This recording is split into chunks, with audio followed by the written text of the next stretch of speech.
Como siempre, es un gusto enorme, una gratitud de corazón a nuestro Dios, el que Él nos permita volver a conectarnos por este medio para llevar a cabo nuestro siguiente estudio en este discipulado. Si usted no se ha podido conectar o es la primera vez que está acudiendo a este llamado, le invito a que se ponga al corriente. Ahí están colgados en la red nuestros anteriores estudios. Le invito a que los vea, los estudie y permita que el Señor haga esa obra en nuestros corazones para que seamos la iglesia que glorifique verdaderamente su nombre. El día de hoy vamos a tener nuestro cuarto estudio y vamos a comenzar con nuestro capítulo número 2. A partir de hoy y la siguiente semana estaremos viendo el capítulo 2, que es el fundamento de la iglesia. Entonces es necesario que nos enfoquemos a vivir de acuerdo con ese propósito y con esa finalidad, y sobre todo en un tiempo como el actual, que seguimos viendo cuántas necesidades, cuánta eh, carencia de Dios aqueja a nuestro mundo, esta humanidad. En un mundo como el actual, la iglesia no es la excepción. Lamentablemente nos hemos contaminado, y la misma crisis de valores, la crisis espiritual que vive el hombre en lo particular, ha llegado tristemente a nuestras iglesias, y también en lo colectivo, como cuerpo de Cristo, hemos aquejado muchas fallas, muchos errores. Algunos de los problemas principales que podemos diagnosticar en la iglesia actual, por ejemplo, es la existencia y cada vez nuevos surgimientos de modelos de iglesias que nada tienen que ver con el orden bíblico, que se alejan por completo de la palabra de Dios y por tanto desvirtúan el significado de lo que es la iglesia. Otro de los problemas que enfrentamos es que incluso en las iglesias cristianas o evangélicas o bautistas o como usted les quiera llamar, en estas mismas iglesias hemos dejado de lado los preceptos bíblicos para el ejercicio de nuestro ministerio, para nuestro llamado. Y hemos adaptado la palabra de Dios, el Evangelio, a nuestras propias necesidades. Otro de los problemas que vemos en la iglesia actual es que la iglesia del Señor, que se mantiene fiel, es blanco constante de ataques, de dardos de fuego, no solamente del enemigo, que sabemos que tenemos lucha contra huestes espirituales, sino también desde su mismo interior. Muchas de las veces Satanás no tiene ni qué intervenir, porque la misma iglesia se destruye desde adentro. Cada vez es más notorio y más frecuente cómo los hijos de Dios, los creyentes, se atacan entre sí, utilizan las redes sociales para defender sus puntos de vista y no el punto de vista de la palabra de Dios. Es triste que desde dentro la iglesia sufra ataques constantes. Y un último síntoma, un último diagnóstico que podemos hacer a las iglesias de nuestro tiempo es que cada vez son más los creyentes que creen que pueden tener una relación con Dios sin necesidad de tener una relación con su iglesia. Es muy frecuente y es muy triste verlo, que cada vez hay más gente que reniega de la iglesia y dice que Dios es fiel, pero que la iglesia es una bola de hipócritas, que la iglesia está llena de defectos, y en el mejor de los casos pues se siguen buscando, saltando de una iglesia a otra, y nunca se establecen, nunca se comprometen con una congregación local.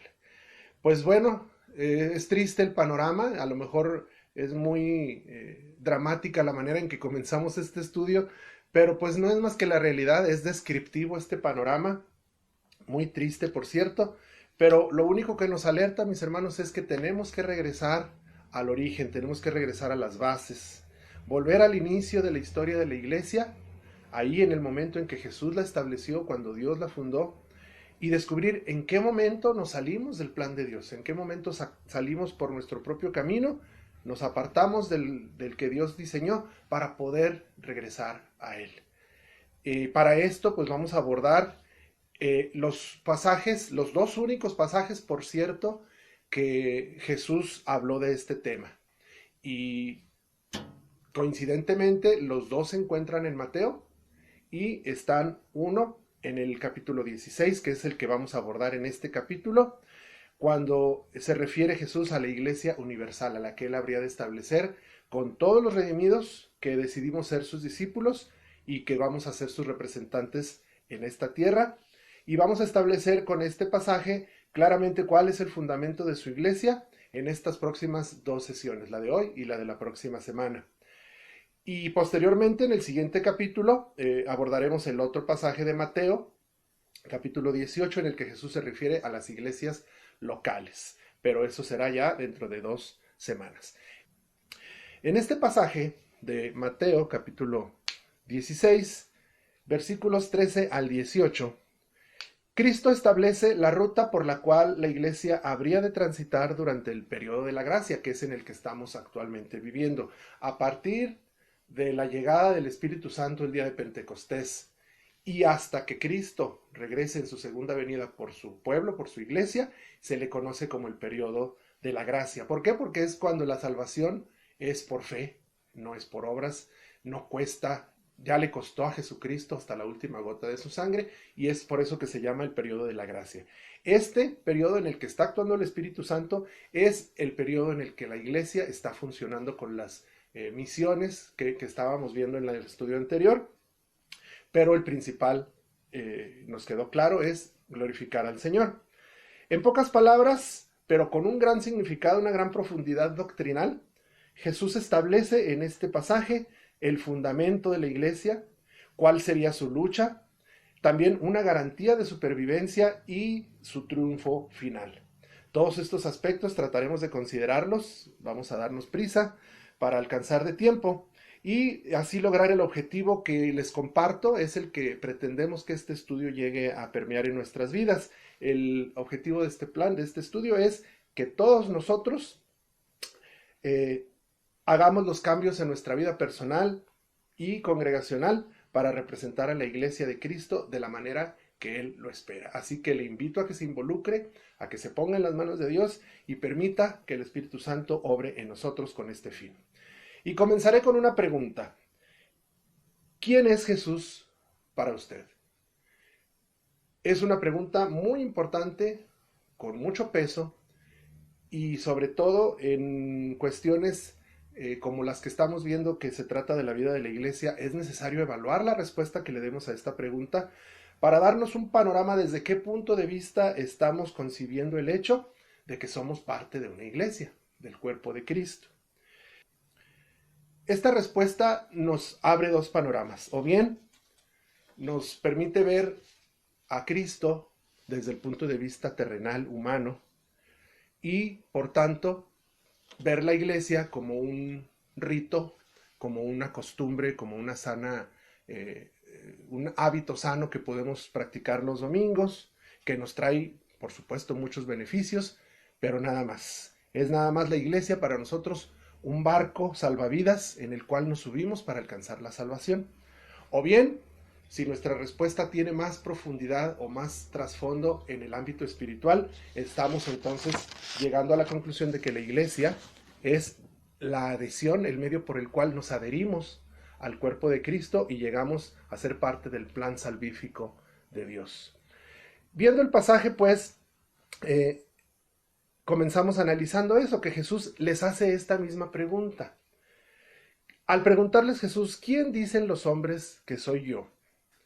Y fíjense, un poquito después les pregunta, ¿y quién dicen ustedes que soy yo? Jesús confrontó a sus discípulos, que serían los futuros apóstoles y los futuros baluartes del Evangelio, dentro de unos pocos meses. Los confrontó con las 2 visiones que desde entonces han confrontado y siempre desde ese momento hasta la actualidad persisten en el mundo respecto a la iglesia. La visión que tiene el mundo, que es la que le acomoda, la que no le compromete, o bien la visión que Dios tenía para que su iglesia se amoldara. De hecho, fíjense bien, notemos una cosa, Jesús afirma que la respuesta de Pedro no es de origen humano, sino divino. Fue producto de una revelación del Padre. Más adelante analizaremos este hecho. Pero seguramente si la respuesta hubiera sido la de Simón, la del pescador, la del discípulo, el hombre, hubiera sido también una respuesta incorrecta, tal como la que le dijeron los demás discípulos. Y cuando Jesús le llama, bienaventurado eres, porque no te lo reveló carne ni sangre, sino mi Padre que está en el cielo, llegamos a la conclusión de que también con esa bienaventuranza Jesús está prometiendo bendecir a todo aquel que en el futuro, para nosotros en la actualidad, prefiera abrazar la visión divina y correcta de la iglesia por encima de la opinión humana. Entonces, fíjese bien, desde el primer momento hay dos panoramas. ¿Quién dicen los hombres que es el Hijo del Hombre? ¿Y quién dicen ustedes que es Jesús? Esto nos permite pasar a la siguiente conclusión. Por encima de lo que el hombre opine, de lo que el mundo tenga como verdades, entre comillas, absolutas, sabemos que la única verdad es la que Dios ha provisto a través de su palabra. Y dejarnos conducir por Dios es la mejor decisión que podemos tomar en lo personal y como iglesia. Desde este momento, como congregación, hemos decidido tomar el rumbo correcto. Seguramente fallaremos en el trayecto, habrá muchos errores, porque somos humanos, no dejamos nuestra pecaminosidad, no dejamos nuestro lado terrenal de pensar y de actuar, pero en la medida en que todos los días clamemos y dependamos completamente de que Dios guíe nuestras decisiones, tendremos más posibilidades de apegarnos a su diseño divino. Enseguida, en los siguientes versículos, Jesús pronuncia las palabras que han dado identidad y defensa a la iglesia, desde su fundación hasta nuestros días, y lo seguirán haciendo hasta que Él venga a recogerla. ¿Cuáles son estas palabras?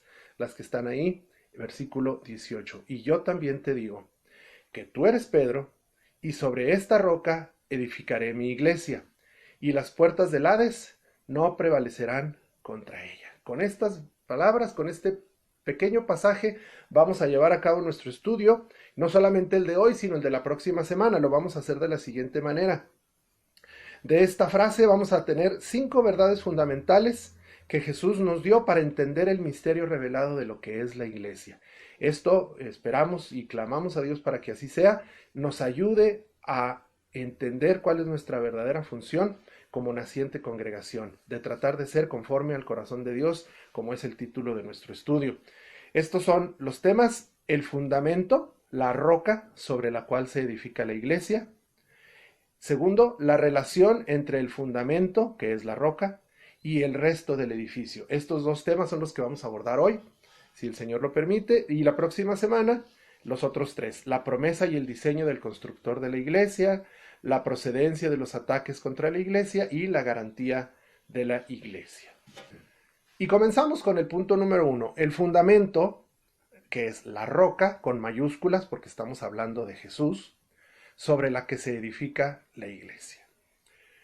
Como ya se dijo, la confesión de Pedro fue gracias a que Dios se la reveló, lo cual prueba que Pedro, en su condición humana, nunca podría ser fundamento de nada, mucho menos de la iglesia del Señor.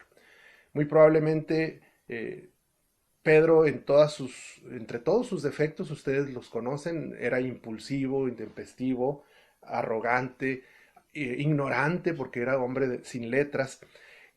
No pudo haber sido un líder sin la capacitación del Espíritu Santo. Pedro en sí mismo nunca hubiera podido ser el fundamento de nada.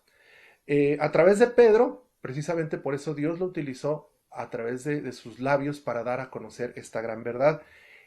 Dios reveló al mundo la identidad de Jesús cuando dijo: tú eres el Cristo. ¿Qué está diciendo? Cristo es una palabra griega que significa Mesías, ungido, el enviado, el escogido. Al referirse a Jesús como el Cristo, él está relacionando todas aquellas profecías del Antiguo Testamento que habían prometido un Salvador con la persona de Jesucristo. Él era el cumplimiento encarnado de la promesa de Dios en todo el Antiguo Testamento, y como ejemplo tenemos lo que le dijo al pueblo en Isaías 19:20, porque clamarán al Señor a causa de sus opresores, y Él les enviará un Salvador y un poderoso, el cual los librará. Al decirle Cristo, Pedro estaba, por revelación divina, dando a conocer al mundo que Jesús era el cumplimiento de esa promesa.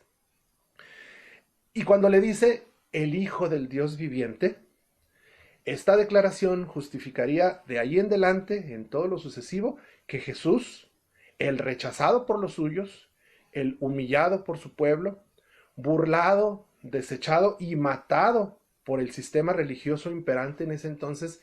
Fíjense qué paradoja. El sistema religioso lo rechazó, lo burló y hasta lo mató. Y Jesucristo fue cabeza de la iglesia. Entonces ahí había un rompimiento. Quiere decir que la religión no tiene mucho que ver con la iglesia. Mucho cuidado, porque ninguna religión nos puede dar la salvación. Generalmente, Cristo estuvo siempre en contra de los sistemas religiosos establecidos en su época y hasta la fecha. Todo lo que huela a religiosidad muy probablemente está apartado de lo que es el Evangelio. Entonces, esta piedra que los religiosos desecharon vino a ser la cabeza del ángulo. Y fíjense bien cómo entramos a este terreno de la roca. En el título estamos diciendo que el fundamento equivale a decir la roca. Pues sí, Jesús utiliza esta relación. Acuérdense que hay un juego de palabras ahí.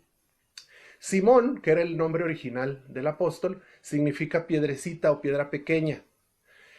Cuando Jesús le cambia el nombre y le pone Pedro, le dice, ya no te llamarás Simón, sino Pedro. Pedro tiene otro significado, significa piedra. Pero la gran diferencia, que ahora ni siquiera está diciendo piedrecita, ni está diciendo piedra. Jesús ahora está escogiendo un nuevo nombre porque lo está aplicando a sí mismo. Entonces Jesús utilizó una secuencia, un juego de palabras, así como tú de piedrecita llegaste a ser piedra.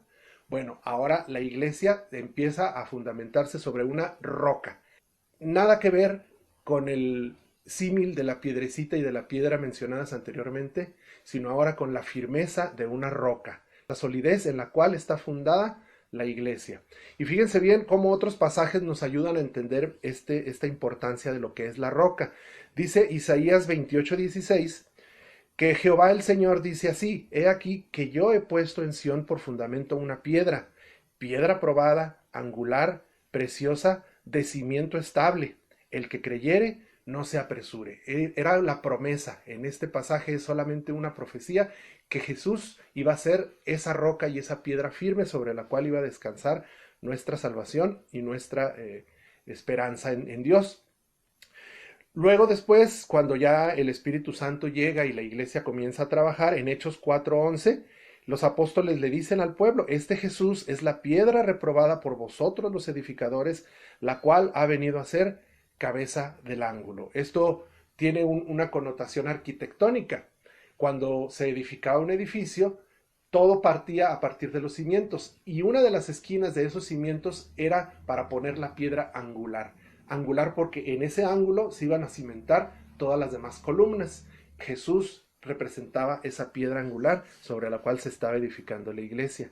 Más adelante el apóstol Pablo le dice a los efesios, así que ya no sois extranjeros ni advenedizos, sino conciudadanos de los santos y miembros de la familia de Dios, edificados sobre el fundamento de los apóstoles y profetas, siendo la principal piedra del ángulo Jesucristo mismo, en quien todo el edificio, bien coordinado, va creciendo para ser un templo santo en el Señor. Es una hermosa explicación que como a pesar de que la enseñanza de los apóstoles llegó a ser la que se diseminó por toda esa región, no tenían que perder de vista que aunque los apóstoles estaban en este momento encabezando la iglesia, todo partía de la piedra angular. Los apóstoles y todo el evangelio que ahora se estaba predicando descansaban sobre el origen de la piedra angular que era Jesucristo. Y pues todo lo que se fundamente sobre esta roca tiene la garantía de permanecer firme, tal como Jesús se los dijo a sus discípulos ahí en Mateo 7, cuando les dijo, cualquiera pues que me oye estas palabras y las hace, lo compararé a un hombre prudente que edificó su casa sobre la roca. Descendió la lluvia y vinieron ríos, soplaron vientos y golpearon contra aquella casa y no cayó porque estaba fundada sobre la roca. A través de esta parábola, de esta enseñanza, Jesús ya les estaba dejando entrever cómo el fundamento firme de la iglesia no dependía ni de sus esfuerzos ni de su capacidad, sino de la firmeza de sus cimientos, que era Jesucristo. El apóstol Pedro también presenta a Cristo como esta piedra, como esta roca sólida. Él la presenta como una piedra viva, como una piedra preciosa y como también una piedra de tropiezo para todos aquellos que la desecharon. También Pablo reafirma esta idea cuando en Romanos 9 les dice, como está escrito, he aquí pongo en Sión piedra de tropiezo y roca de caída, y el que creyere en él no será avergonzado.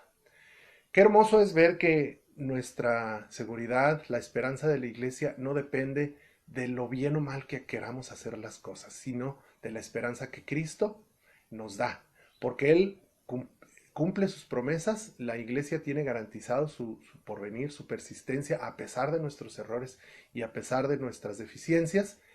¿Por qué? Porque descansa sobre un cimiento firme. Por mucho que el enemigo quiera atacar a su iglesia, esta permanecerá firme porque tiene un buen cimiento, tiene esa roca firme donde descansa desde que Jesús la fundó, y nada de lo que haga el Hades prevalecerá contra su iglesia. La relación entre el fundamento, que es la roca, y el resto del edificio, que es la iglesia, segunda parte de nuestro estudio. Como ya vimos, todo edificio es inseparable de su cimiento. Es inconcebible que una casa o un edificio se separe de su cimiento y flote. En ese momento se vendría abajo. Si el cimiento es firme, toda la construcción es firme. De la misma manera, la iglesia es inseparable, es indivisible de Cristo. Él es su cabeza y al mismo tiempo Él es su fundamento. Él es, en resumidas cuentas, su razón de existir. Bueno, pues ante esta realidad resulta inadmisible, inconcebible y hasta ridículo ver cómo las corrientes actuales tratan de hacernos ver el concepto moderno de la iglesia buffet. ¿A qué me refiero con esta iglesia buffet? Recuerde usted que tenemos ciertos modelos de iglesias desde el primer estudio. Tenemos la iglesia legalista, que es aquella que todo lo basa en hacer cumplir sus estatutos. Tenemos la iglesia social, que es aquella donde solamente se reúnen las familias para pasar un rato agradable, para conseguir buenos prospectos para que sus hijos contraigan matrimonio en un futuro, y solamente dedican esto al compañerismo y a la comunión. Y tenemos también el tipo de modelo de la iglesia activista, que se desvive y se desboca en enseñar, en evangelizar, en cantar, que hay tantos modelos ahorita. Bueno, vamos a agregar a nuestra lista este cuarto tipo de iglesia que tampoco es agradable a los ojos del Señor, que es la iglesia buffet. ¿A qué nos referimos con eso? Cuando usted va a un buffet, ahí a comer sabroso, que generalmente lo hacemos en ocasiones muy especiales, ¿cuál es la característica de este tipo de lugares? Pues que usted selecciona lo que le gusta y lo que no le gusta lo deja a un lado. Incluso puede repetir, puede volver a ir, y cada vez que usted quiera, de lo que le gusta es lo que agarra.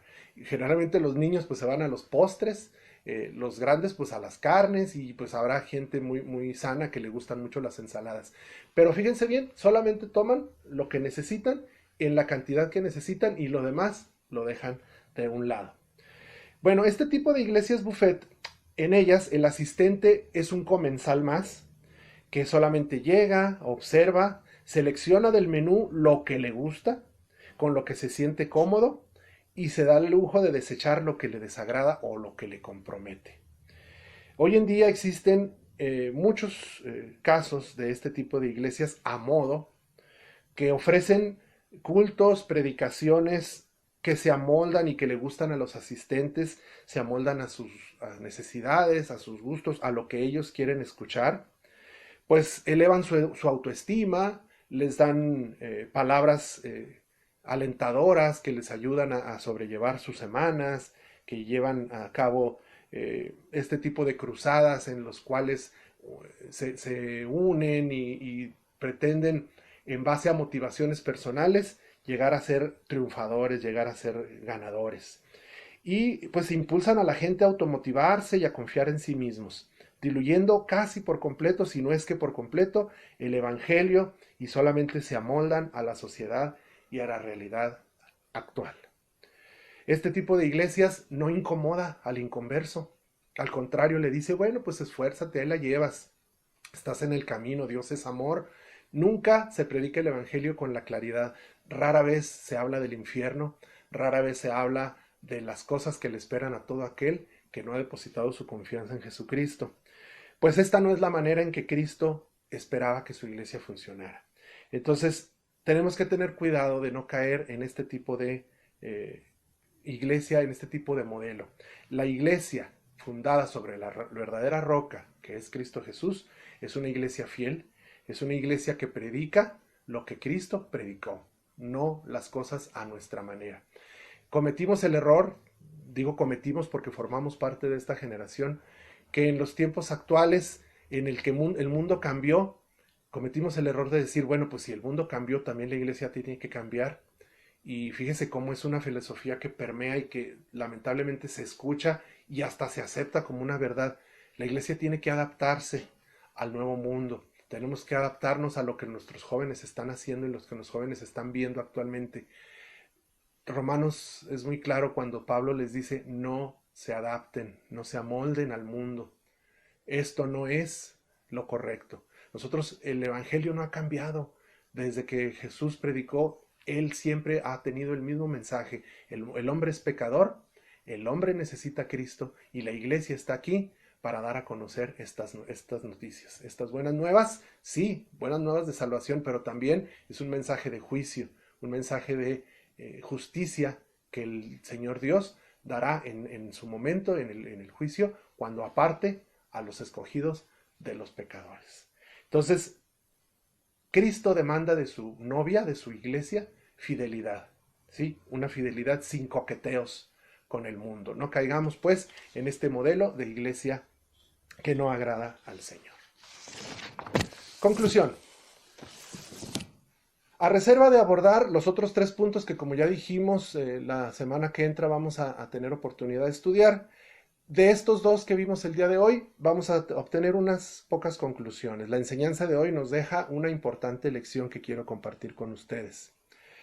Hermanos, todos aquellos que han pretendido amoldar a la iglesia a su criterio, a su propia necesidad, bajo el argumento de que siguen a Cristo y no al hombre, se comparan a aquel hombre que le dice a su amigo, mira, realmente quiero llevar una buena relación contigo, quiero que seamos amigos, quiero relacionarme bien contigo, pero te voy a pedir un favor. No traigas a tu esposa, me cae bastante mal. Contigo lo que quieras, pero yo con tu esposa no quiero saber nada, es muy hipócrita, me cae mal, todo lo que dice me revienta, así que mira, mejor tú y yo nos relacionamos, pero con tu esposa no quiero nada. ¿Usted cree que esta persona va a aceptar ser amigo de él? Definitivamente no. Así de impensable es que Cristo acepte tener una relación con alguien que rechaza a su esposa. Dice Juan en su primera carta, capítulo 1, si decimos que tenemos comunión con Él y andamos en tinieblas, mentimos y no practicamos la verdad. Pero si andamos en luz, como Él está en luz, tenemos comunión unos con otros. Y la sangre de Jesucristo, su Hijo, nos limpia de todo pecado.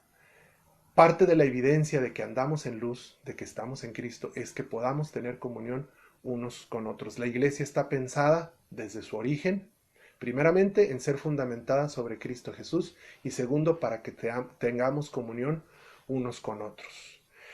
Y le voy a dar un dato más para todos esos que creen que se puede vivir con Dios sin vivir con la iglesia.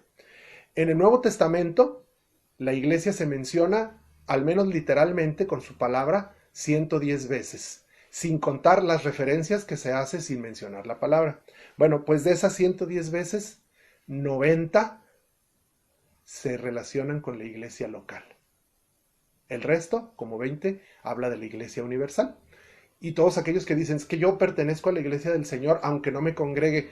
Bueno, fíjese bien el peso que tiene para el Evangelio, para la Biblia, para el Nuevo Testamento y para toda la doctrina cristiana que se basa sobre las enseñanzas de Jesús y después de los apóstoles, todo ese contenido que tiene sobre la iglesia local. Es importantísima, es primordial, yo diría fundamental que el cristiano se congregue y tenga una relación sana y armónica con su iglesia local. Entonces, mis hermanos, no podemos pretender estar invitados a ese banquete de las bodas del Cordero si rehusamos comprometernos con las reglas de etiqueta que el anfitrión ha previsto.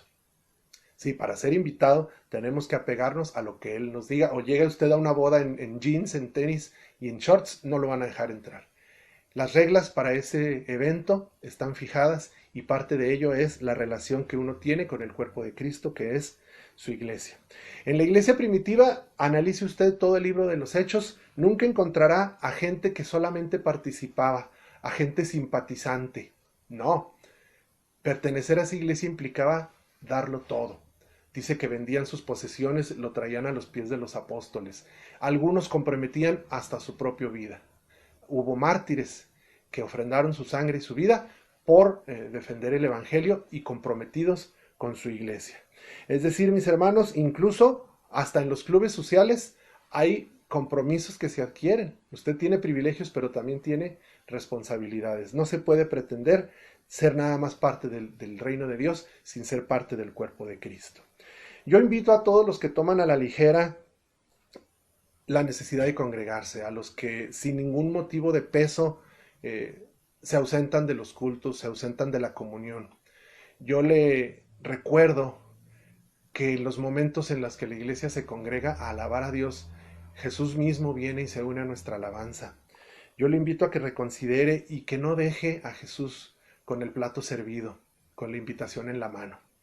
Es muy triste que tengamos esa actitud, o bien la actitud de criticar, que sí vamos, pero nomás estamos criticando, nomás estamos observando el defecto de mi hermano, de mi compañero, de mi hermano en la fe.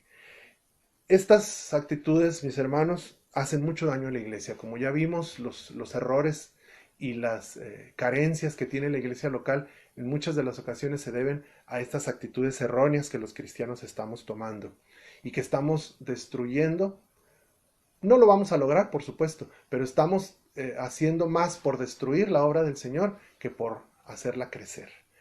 Mis hermanos, ore por los que no se congregan. Si usted es de ellos, congréguese, comprométase con su iglesia, comprométase con el Señor y haga las cosas tal como Él las diseñó.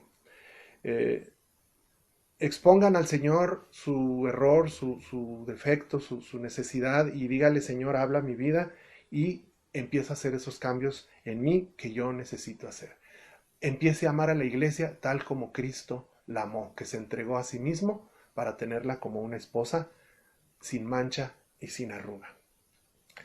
Y termino con una invitación, porque por más que yo le invite a pertenecer a la iglesia, no es el camino adecuado. Yo estoy hablando, dando por sentado de que todos nosotros ya somos salvos, ya somos convertidos.